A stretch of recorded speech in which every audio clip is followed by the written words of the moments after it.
Sin más preámbulos, es un honor presentar la conferencia titulada Año 711, la invasión musulmana de España, que será impartida por José María López Lagarde. Pero antes me gustaría daros unas pequeñas pinceladas sobre su trayectoria. José María López Lagarde es licenciado en Filosofía y Letras, especializado en Geografía e Historia. Además, cuenta con una diplomatura en Derecho Tributario y Asesoría Fiscal, así como el grado en Relaciones Laborales. Uno de los campos en los que ha desarrollado con más profundidad su investigación en la filosofía Scout, lo que le ha llevado a desempeñar cargos de relevancia en Scout de España, como Director Nacional de Divulgación, Imagen y Publicaciones, así como Director de Formación. Su labor en este ámbito ha tenido repercusión internacional, representando a España en conferencias sobre educación en valores y política de juventud, en París, Bangkok, Oslo, Roma, Chipre y Bruselas. Es un autor de 9 libros sobre la historia del movimiento Scout y la política de juventud en España y Murcia. Su labor ha sido reconocida con distinciones como la Medalla de Oro al Mérito Scout por la Federación Scout de España y la Cruz de la Orden Civil de Alfonso X el Sabio, entre otros. Su participación en el mundo de las fiestas de moros y cristianos también es destacable. Ha sido vicepresidente y festero del año de Aguiladas, así como vicepresidente del Consejo Festero de la Federación. Además, ha contribuido activamente en la investigación y divulgación de estas festividades, participando en los congresos internacionales de la UNDEF, en San Vicente del Raspeig y en Gandía. Asimismo, es conferenciante, articulista y asesor histórico en la Federación de Moros y Cristianos Cívicas Murcia.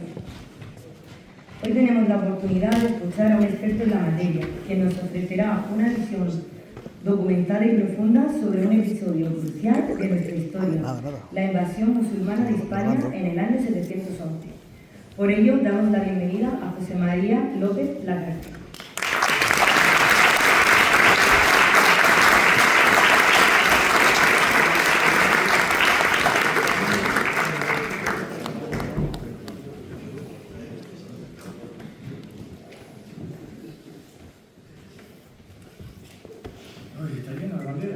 Buenas noches, Diego Avilés, concejal de Juventud e Identidad, perdón, de Cultura e Identidad, Alfonso Galvez, presidente de la Federación de Moros y Cristianos Cívicas Murcia y delegado de Murcia en la UNDEF y Junta Directiva, Pepita Alcázar, presidente del Consejo Festero de la Federación de Moros y Cristianos, Alberto Ivanesa, Gaín Jorge, Dada y su favorita, a Juan y Marta, Infante Alfonso de Castilla y León y su dama, a la más guapa y simpática festera del año 2025, a Luz Fernández Moreno, embajadores moros y cristianos, abanderadas infantil y mayor, amigos y festeros que nos acompañáis esta noche.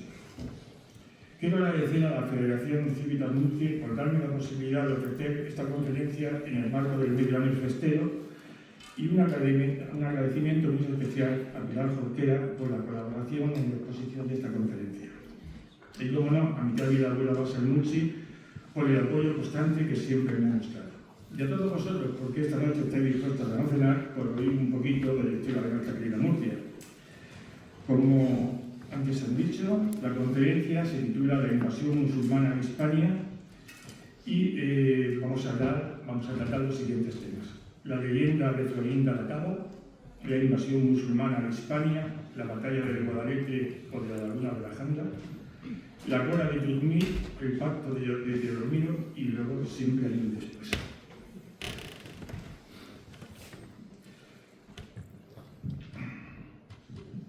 Desde muy antiguo, en torno a la conquista musulmana de la península ibérica, han imperado dos visiones antagónicas.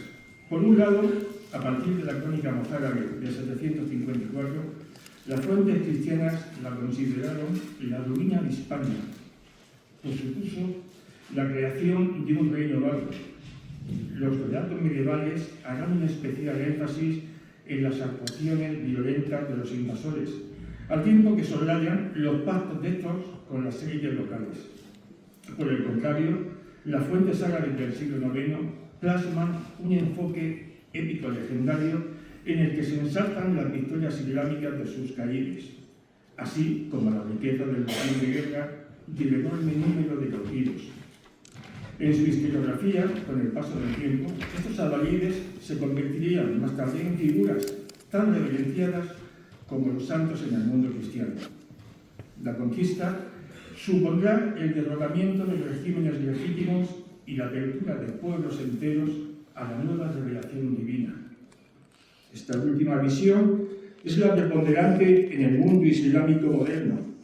Para el poeta y diplomático sirio Isaac Kabar, todos los conquistadores han sembrado de luchas los lugares por donde pasaban. En cambio, la invasión árabe fue la primera que sembró versos en lugar de espadas. La idea de un ejército de ulemas, artistas y eruditos iluminando un mundo en penumbra responde asimismo a la concepción de la época preislámica, la Hijiya, la era de la ignorancia, como un periodo de barbarie a la que ellos llevaron luz. A principios del siglo XIX se fraguaron las bases del pensamiento progresista español y algunos liberales trataron de buscar una alternativa al relato nacional conservador, una narración opuesta a la concepción de la reconquista y la que los malos pasan a ser los buenos y a la inversa. Esta idealización de una sociedad islámica medieval con supuesta encarnación de los valores liberales estaba asociada a la conquista pacífica, algo parecido al paraíso andalusí fraguado por el orientalismo romántico que tanto contribuyó a difundir esta imagen por todo el mundo occidental. En esta línea de pensamiento, Blas Infante, ensayista y político, resumiría de este modo la llegada de los mahometanos. Se les llama, ellos recelan, vienen, reconocen la tierra y encuentran un pueblo oculto, atropellado, ansioso de liberación. El paroxismo a esta corriente negacionista llegó de la mano de Ignacio Laue, miembro de la Junta de Ofensiva Nacional Sindicalista y funcionario del régimen franquista, quien en su deseo de presentar a Al-Ándalus como el fruto del genio nativo español, desarrolló una teoría de historia-ficción acerca de la inexistencia de una conquista islámica, nada más lejos de la realidad.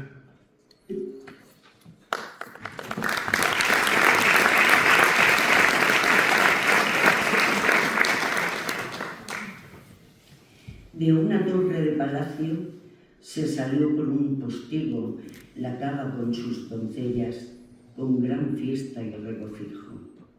Metieron un che en un jardín cerca de un espeso umbrío de jazmines y arrayanes, de pámpanos y racimos, junto a una fuente que vierte por 6 caños de oro fino, cristal y perlas sonoras entre espadañas y lirios. Reposaron las doncellas, buscando solaz y alivio al fuego de mocedad y a los ardores de estío. Daban al agua sus brazos y, tentada de su frío, fue la cava la primera, la que desnudó sus vestidos. En la sombra, la sombreada alberca, su cuerpo brilla tan lindo que al de todas las demás como sol ha oscurecido. Pensó la cava estar sola, pero la aventura quiso que entre unas espesas yedras la mirara el rey Rodrigo. Puso la ocasión el fuego en el corazón altivo y amor batiendo sus alas abrasóle de improviso. De la pérdida de España fue allí funesto principio, una mujer sin ventura y un hombre de amor rendido. Florinda perdió su flor, el rey padeció el castigo. El rey, no, ella dice que hubo fuerza, él que gusto consentido. Si preguntan quién de los dos la mayor culpa ha tenido, Digan los hombres la cama y las mujeres, pues está claro. Don Rodrigo.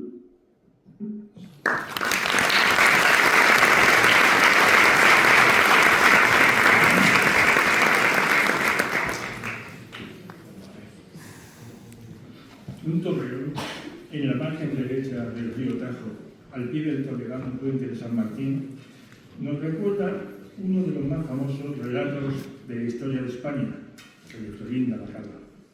Este nos cuenta que don Rodrigo, último rey de los godos, vio bañarse a la hija del conde don Julián junto al estribo de un antiguo puente de barcas, la Cava, llamada así por los árabes y cuyo significado era mujer perdida. Había salido con las doncellas de palacio hacia las frondas ribereñas y decidió mostrar su desnudez sin percatarse de que don Rodrigo la contemplaba. La visión de la bella joven fascinó al monarca. Florinda perdió su flor. El rey padeció el castigo. Señala el romancero español que achaca a este ultraje el posterior desastre de la batalla de la Janda y el fin del reino visigodo. De la pérdida de España fue aquí funesto principio. La historia se convierte en leyenda y esta a su vez en mito. Ya desde el siglo X circula entre los cronistas cristianos asentados en zona mozárabe una afirmación de origen incierto que recoge como desencadenante de la invasión musulmana la violación de la hija del gobernador de Ceuta. El conde, al que la leyenda bautizó como don Julián, envió a su hija a la corte de Toledo para ser educada. El rey godo padecía de sarna y era la bella Florinda la encargada de limpiar las pústulas con un alfiler de oro. El caso es que la joven se convirtió en una obsesión para el soberano. En vano trató que Florinda le correspondiera y ante sus continuas negativas acabó por mancillarla. Ella dice que hubo suelta, él que gusto consentido. Otros escritos señalan que fue la joven quien sedujo al rey y que éste logró nacer con ella bajo palabra de matrimonio, pero que nunca la cumplió. La Cava acabó contándole a su padre el agravio y furioso don Julián facilitó la entrada en la península de las tropas de Tariq ibn Ziyad, el lugarteniente musulmán de Musa ibn Nasair, que en el verano del 711 se enfrentó a las huestes visigodas.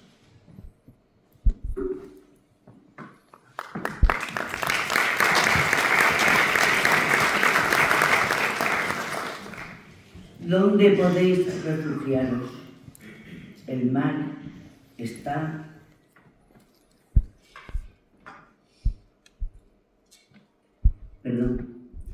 El mar está a vuestra espalda y delante de vosotros las tropas enemigas. Daos cuenta de que en esta península estáis más abandonados que los huérfanos. Ante nosotros se alza un gran país. Hay que aprovechar la ocasión, aunque es posible que os agarre la muerte. Pero no os meto en un asunto del que yo quede a salvo, ni os empujo a un plan sin que yo mismo forme parte de él. Sabed que si sois constantes en la dificultad, disfrutaréis las más suntuosas delicias durante mucho tiempo. No me abandonéis y vuestra suerte será la mía.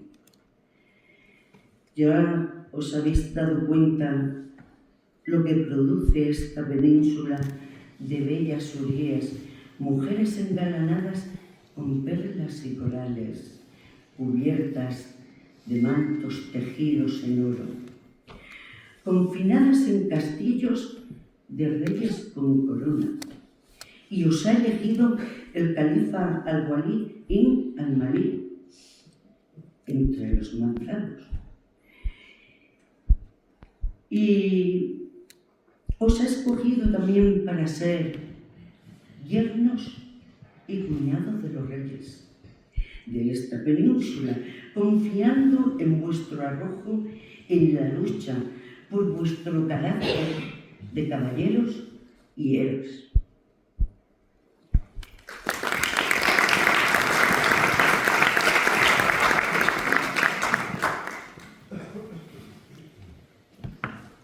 En la famosa arenga de Tarik a las tropas islámicas tenían, según el Tarik bereber, pocas opciones: o regresar al mar, donde perecerían ahogados, o confiar en Alá y luchar hasta conseguir la victoria o el martirio. Dos triunfos, ambos muy apreciados. El desenlace de esta historia es de sobra conocido: la conquista islámica de Hispania, que desde entonces pasaría a llamarse Al-Ándalus, según algunos la tierra de Venus. Este acontecimiento, ocurrido como consecuencia de la expansión árabe musulmana iniciada tras la muerte del profeta Mahoma, daría lugar a la desaparición del reino visigodo de Toledo y al nacimiento de una formación política islámica en el sur de Europa, realidad que se ve prolongaría durante muchos y exactamente 8 siglos. La península ibérica fue territorio romano, visigodo y musulmán en poco más de 300 años. Los visigodos, descendientes de pueblos germánicos que habían acabado con el Imperio Romano, adoptaron la fe cristiana e instauraron en el siglo V una monarquía feudal con elementos propios y de la administración romana que tendría su capital en Toledo. En paralelo, el califato de Damasco, dirigido por la dinastía árabe omeya, se expandía por Oriente Próximo y el norte de África. Allí propagó el Islam e incorporó pueblos como los bereberes o amaziques, hasta conformar otra de las potencias más grandes de la historia. Como parte de esa dispersión, la llegada musulmana a las costas hispanas no suscitó muchas sospechas, pues ya había realizado incursiones tácticas en la península desde hacía años. Sin duda, el factor más determinante fueron las disputas señoriales surgidas tras la prematura muerte de Melliza. En las décadas previas a la llegada de los árabes se documentan al menos 2 rebeliones nobiliarias contra los soberanos Égica y Melliza. Aunque ambas se saldaron en fracaso, dejan constancia de uno de los fenómenos que marcaron todo el periodo visigodo, como eran las luchas intestinas de distintas facciones por controlar el poder que emanaba de la corte toledana. Esto hizo que Tarik invadiera un reino dividido, sumido en traiciones y revueltas. Un segundo elemento, y en contra de lo comúnmente asumido, es que Tarik no lideraba una amalgama de tribus del desierto, sino un ejército profesional con un aparato logístico y administrativo muy sofisticado, empapado de las doctrinas militares de 2 grandes pueblos, el Imperio Bizantino y el Sasánida. El Yum, o ejército, a su cargo estaba formado casi en exclusiva por bereberes islamizados, asociándolos así al carácter del Ijá fundamental, porque los mucatila o guerreros de la fe solo podían ser musulmanes, requisito indispensable para ser registrado en el Diwan y tener derecho a percibir la soldada o ata del ejército regular y participar en el reparto del botín de forma colectiva. Esta ausencia de árabes entre las tropas expedicionarias fue algo novedoso en el contexto del califato omeya, circunstancia que ocurrió debido a una política deliberada de Musa, quien, además de contar con un insuficiente número de soldados árabes para continuar la empresa de expansión, utilizó la integración del elemento norteafricano en las huestes islámicas como medio de pacificación de Ifriqiya, África.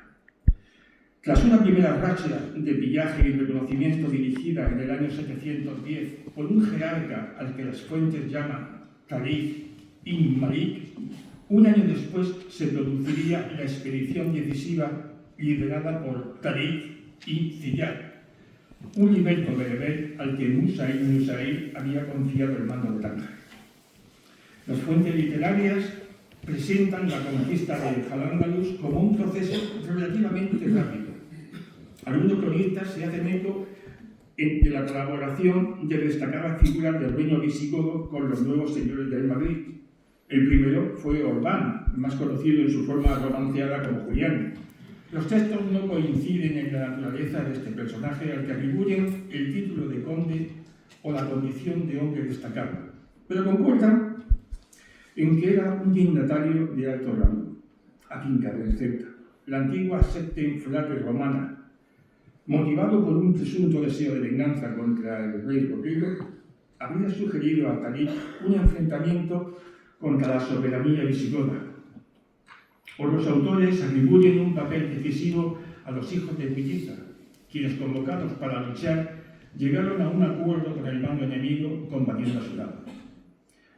Atravesar el estrecho nunca es fácil. Siempre es una operación que implica un riesgo por las fortísimas corrientes existentes y las cambiantes condiciones meteorológicas del mismo.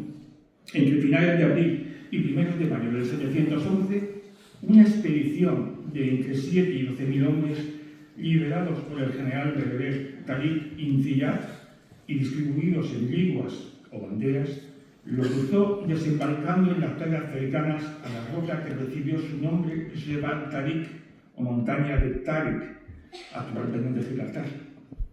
El gobernador de Ceuta había decidido ayudarles proporcionándoles lancares o moneros, pequeñas carreras de remos para atravesar el mar en la primera oleada. Tariq aprovechó la ausencia del conde de la Bética, que estaba en campaña en el norte, para hacerse con la costa sur de la península.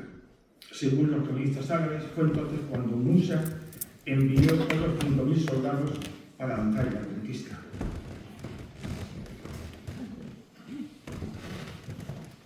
El vericismo del mensaje profético de Mahoma se fue incrementando en función de las necesidades ideológicas del momento, hasta llegar a la exaltación cuando inició las campañas contra el Imperio bizantino al grito de las aleyas y versículos del Corán. En árabe, yihad significa esfuerzo en pos de una causa, y a partir del siglo VIII los ulemas emplearon este término para referirse a una guerra sacralizada en la defensa y la expansión del credo islamita.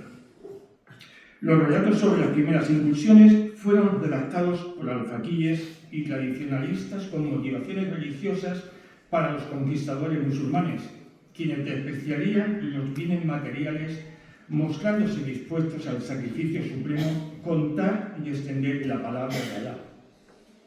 Una lectura literal ha hecho pensar en un desarrollo impulsado por fanáticos religiosos, aunque solo responde a una visión idealizada, disonante con los hechos que los propios relatos describen.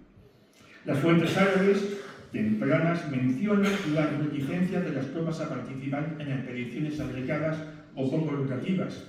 Además, destaca la continua necesidad de reforzar el mensaje profético con recompensas materiales en forma de tesoros y hermosas cautivas, ya fuera en esta vida o del más allá. En general, todas las culturas construyen ideologías para justificar su orden social y en el caso de aquellas con una política abiertamente belicista, dicha legitimación suele identificar su dispersión militar con un proceso civilizador o evangelizador. El Islam surgió como religión, conjunto de leyes y proyecto político, lo cual permitió aglutinar a las cálidas árabes bajo una jefatura, después un estado y más tarde un imperio. Ese es el importante papel que desempeñó la religión en las primitivas conquistas y no el inculcar un fervor bélico. La narración que de la ocupación musulmana de la España visigoda del año 711 hacen algunos historiadores rompe con muchas leyendas y tópicos preexistentes. Una lectura moderna con las últimas investigaciones que, lejos de la romantización, la ética o la manipulación política, trata de adentrarse de forma realista en una guerra, una que ocurrió en una época sobre la que construir un relato fidedigno es componer un puzzle imposible a través de retazos de fuentes literarias poco fiables y evidencias científicas de compleja interpretación con datos textuales breves, tendenciosos y parciales. Un claro ejemplo de ello lo vemos en la ubicación tradicional de la batalla del río Guadalete. No solo está desligada por completo de los datos y noticias que aportan las fuentes primarias, sino que contradice todo lo que sabemos acerca de los movimientos y formas de combatir de los ejércitos árabe y visigodo de la época. De hecho, desde el siglo XIX estaba claro para la mayoría de los estudiosos que Guadalete era, de todas, la menos posible, la menos probable, sí la única de todo punto imposible, y únicamente el prestigio y empeño de Claudio Sánchez Albornoz, historiador y ministro republicano, logró que del propósito se convirtiera en el lugar común que se trasladó en enciclopedias, libros de texto y obras y trabajos muy especializados.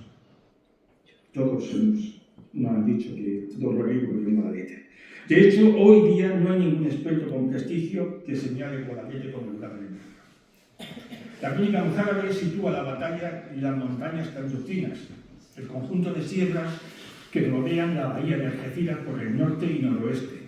Las fuentes árabes ubican la contienda en la cora de Medina Sidonia y en las proximidades de un lago, Al-Waheira, o el Guadilá, el río del lago. Todo ello apunta hacia la laguna de la Janda y las estribaciones del cerro de Torrejosa en la provincia de Cádiz. Tenemos constancia de que Táriq libró otro choque a campo abierto poco después frente a los supervivientes de la Janda. Hubo otros enfrentamientos notables como en Mérida, pero el reino visigodo había concentrado todos sus recursos militares en el extremo sur de la península y a partir de entonces les resultó imposible reunir cualquier fuerza de entidad para enfrentarse a los invasores. La batalla de la Janda entre los ejércitos de Táriq y Rodrigo en julio fue determinante. Los musulmanes hicieron pedazos el trono visigodo y el reino, lo que le permitió conquistar Toledo poco después. A partir de allí y durante los 15 años siguientes avanzaron en distintas campañas, muchas veces sin resistencia. Llegaron a controlar el sur de la actual Francia, hasta que los francos les contuvieron en la batalla de Poitiers en el 722. Sin embargo, no consiguieron dominar el norte peninsular, ya que rebeliones astuces, como la producida en Covadonga, después mitificada, les expulsaron del territorio. Aunque tendemos a concebir los grandes combates como el paradigma de la guerra medieval, en realidad se trataba de hechos peninsulares, cuya resonancia en las crónicas responde precisamente a eso, a su excepcionalidad. Desde mediados del siglo pasado, la historiografía militar ha destacado que las incursiones para devastar el territorio enemigo con el objeto de quitarle de recursos y sembrar el terror constituían el grueso de las operaciones bélicas del medievo. Vamos a hablar un poquito de la cueva de Tutmil.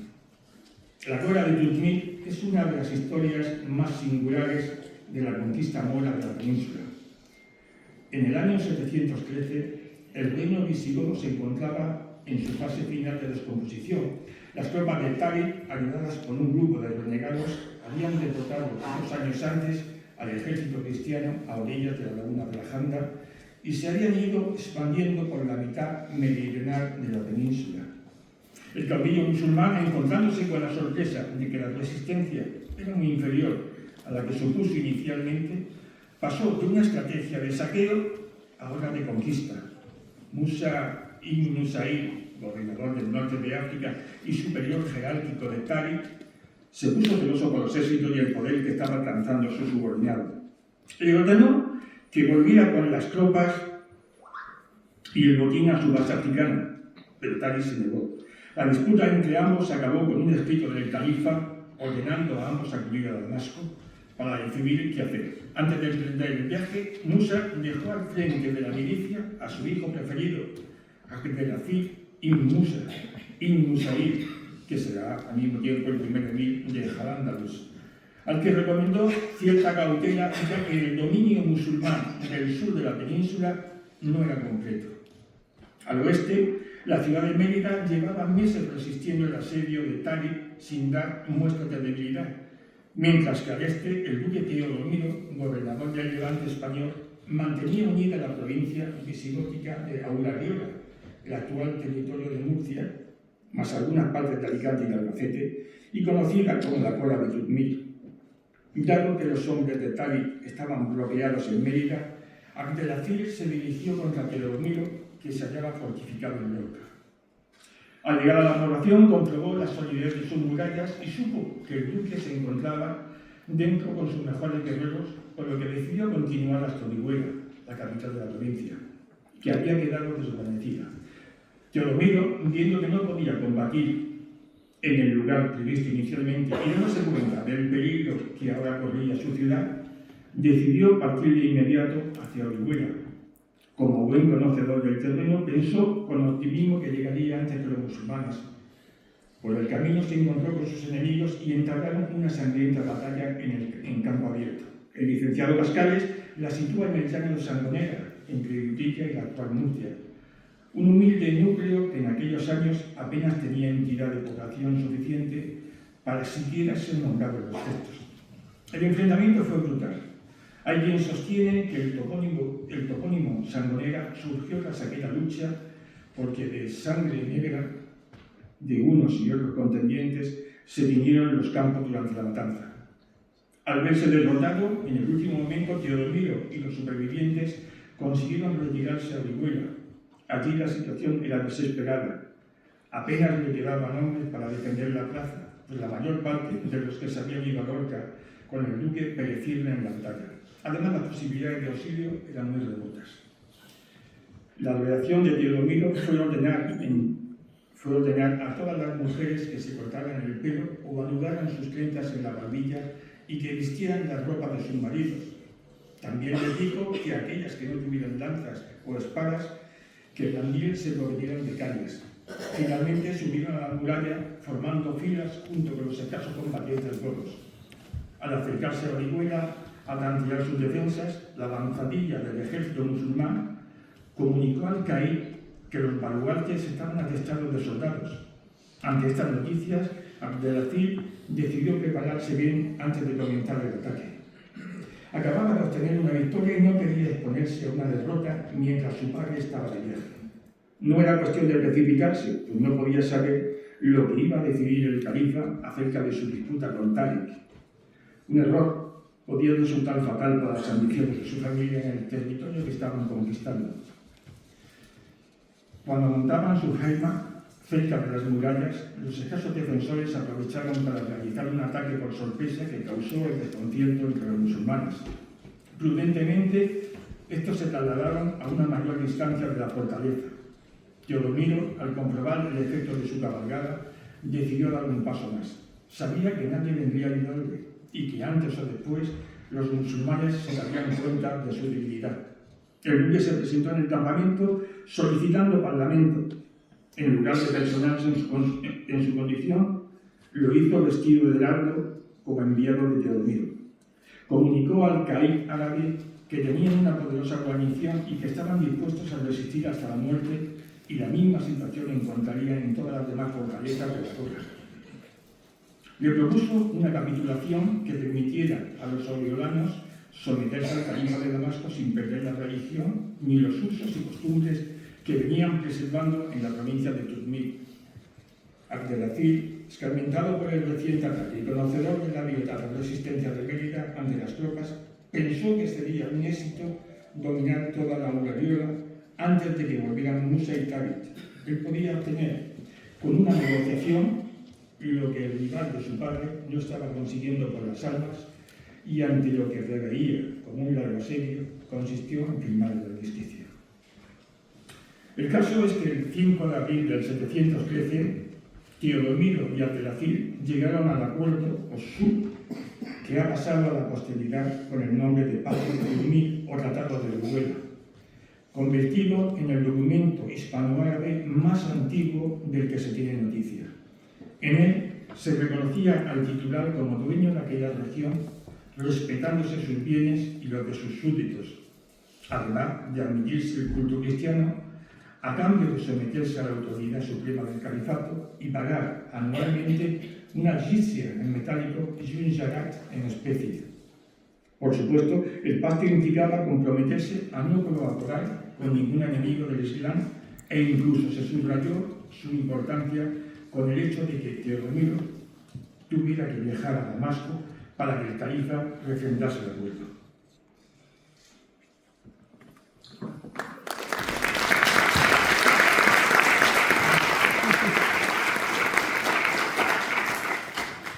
En el nombre de Alá, el misericordioso.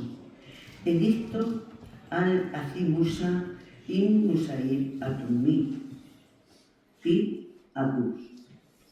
Este último obtiene la paz y recibe la promesa bajo la garantía de Dios y su profeta, de que su situación y la de su pueblo no se alterarán, de que sus súbditos no serán muertos, ni hechos prisioneros, ni separados de sus esposas e hijos, de que no se le impedirá la práctica de su religión y de sus iglesias, no serán quemadas ni desposeídas de los objetos de culto que hay en ellas. Todo ello mientras satisfagan las obligaciones que les imponemos. Se le concede la paz con la entrega de las siguientes ciudades: Úrgula, Baltana, Lacam, Mula, Villena, Lurca y Ello.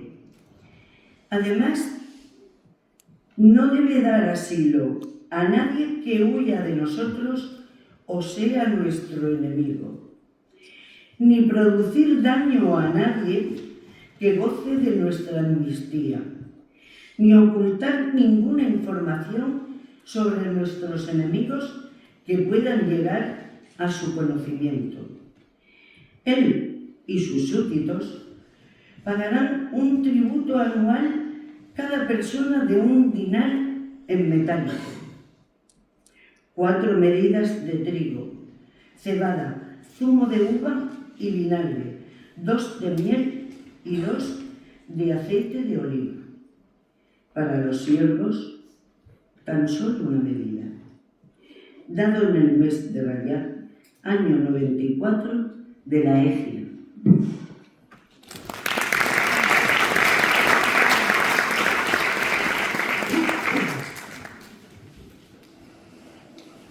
El árabe, al traspasar los muros de la ciudad, se percató de la altimaña, pero mantuvo el acuerdo conforme así que tiene fijado el Corán. El cumplimiento de los pactos es inviolable. Al-Ándalus se convirtió en un emirato dependiente del califato media que conformaba un imperio islámico con capital en Damasco que abarcaba los territorios del norte de África, la península arábiga y Oriente Próximo. Tras la invasión, los descendientes de Witiza, que habían entregado el reino, se conformaron con títulos vacíos y sus mujeres, las mujeres de la realeza, se echaron en brazos de los dominadores, como Girona, esposa de don Rodrigo, que se casó con Abdelazir. Aprovechando el río revuelto, hubo quienes usurparon obispados, como Opas, el de Toledo, y Alamundo, hijo de Witiza, el de Hispales, Sevilla. Y la corrupción se extendió a todos los cargos que podían ocupar dentro de su comunidad. Buscando el ascenso social, muchos cristianos apostataban y se hacían muslimes, y lo mismo los siervos para alcanzar su libertad. Se comenzaba a convivir con 2 cultos, pared por medio, 2 religiones, 2 lenguas, 2 culturas distintas, a la que sumaríamos un componente importante de la población. Una tercera colectividad, que eran los judíos, que, exacerbados por la represión goda, recibirían a los árabes como libertadores. Siglos más tarde llegaría la mal llamada Reconquista, esa retórica idea exaltada, según Quemanos, que crea la historiografía nacionalista en el siglo XIX y que recupera el franquismo tras pasar por la República sin ser cuestionada. Hasta entonces no existió, ni comenzó con el alzamiento de Pelayo en Covadonga contra los árabes en el 718, ni terminó con la toma de Granada por los reyes católicos en 1492. Es un invento que utilizó la cruzada de Franco para vincularla a la recuperación territorial tras la guerra civil. Pero pensar que la beligerancia entre cristianos y musulmanes duró 800 años es una visión simplista y falsa. Lo diría Ortega y Gasset. No entiendo cómo se puede llamar reconquista a una cosa que dura 8 siglos. Curiosamente, o quizás no tanto, la perspectiva de la ocupación islámica es compartida por los fundamentalistas, para los que Al-Ándalus representa el periodo de máximo esplendor de un gran califato que se extendería desde la península ibérica al norte de la India y que habría sido producto de una guerra santa de conquista. Aunque la narración difiere en muchos sentidos de la que se puede leer en nuestros libros históricos, ambas comparten la visión de que el credo islamista sería el motor de una invasión de carácter militar que habría sometido y convertido a la población de esa gran franja territorial. Esto explicaría los llamamientos del Daesh, o Estado Islámico actual, a reconquistar Al-Ándalus y recuperar el califato, objetivo clave para el reclutamiento de jóvenes en todo el mundo. Las grandes civilizaciones, en esto acabo, las grandes civilizaciones siempre han sido inclusivas, fruto de un aperturismo y una acogida a todos los que quisieran empezar una nueva vida. Y esa hambre con esperanza es el motor de la historia.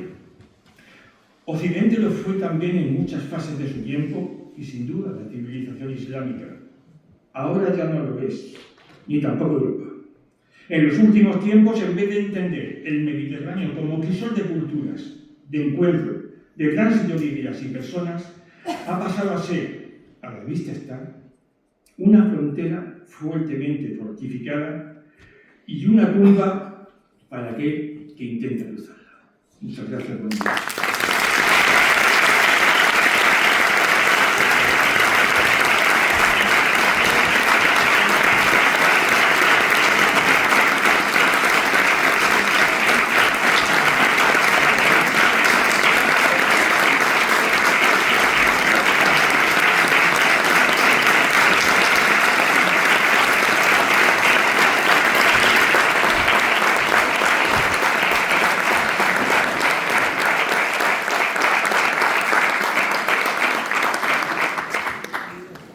Muchas gracias, Howard, por esta conferencia tan enriquecedora, que siempre da gusto conocer un poquito más de nuestra historia. Ahora nuestro presidente, don Alfonso Gálvez, hará entrega de un detalle de agradecimiento por tu gran labor con esta federación.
Bueno, buenas noches, muchas gracias a todos, a pesar de jugar en Madrid, está el salón lleno, es un privilegio para un pueblo cristiano, pero estaba hablando con con Diego y está el salón lleno, que ya no sé. Y eso dice mucho de nosotros, que el ayuntamiento y nuestros políticos lo saben, y así lo hablan de nosotros.